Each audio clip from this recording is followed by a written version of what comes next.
Good morning. तर आज आपण बघणार आहे रेपिटेशन वर्कआउट.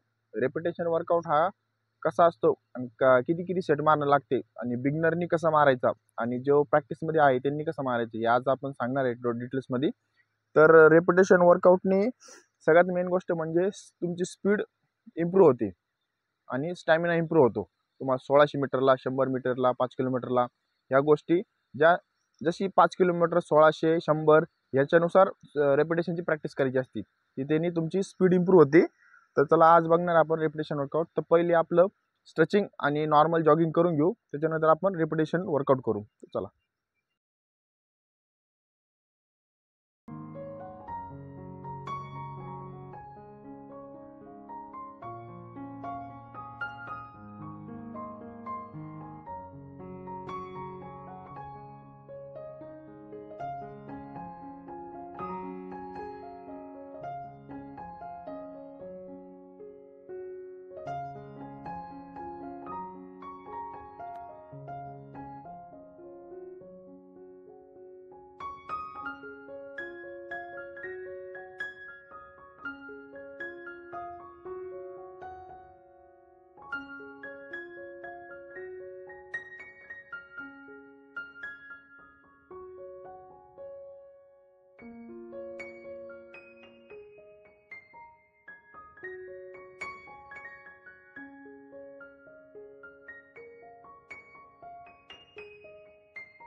तर आजचा आपला स्ट्रेचिंग कंप्लीट झाली. तर आपण आता करणार आहे जॉगिंग.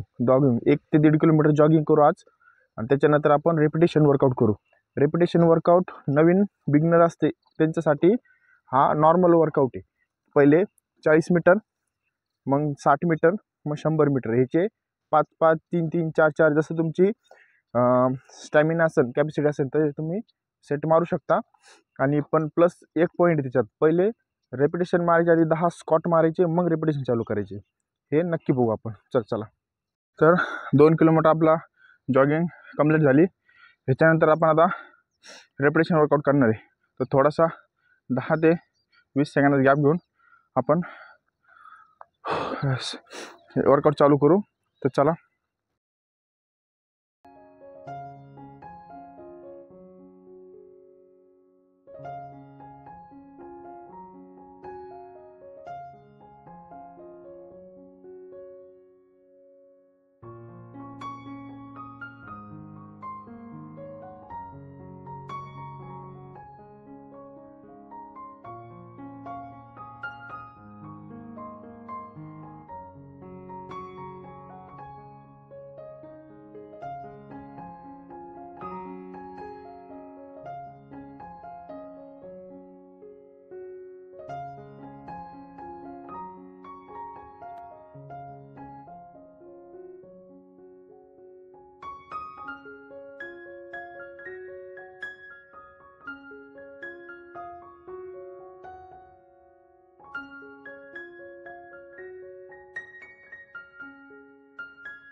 आपण रिपिटेशन वर्कआउट कंप्लीट केला. 40 मीटरचे 8 ते 9 सेट मारले आपण, कारण की आपल्याकडे ट्रॅक अवेलेबल नाही. हे असा ट्रॅक आहे, ते कमी खालीवर खालीवर खालीवर, त्याच्यामुळं जास्त जोरात स्पीड घेता येत नाही. नॉर्मल रनिंग करणं लागू राहिली. त्याच्यामुळं आजचा वर्कआउट कंप्लीट झाला. तर आता आपण काय करू, ॲप्स वर्कआउट आणि स्ट्रेचिंग करू. तर भेटू नेक्स्ट व्हिडिओ.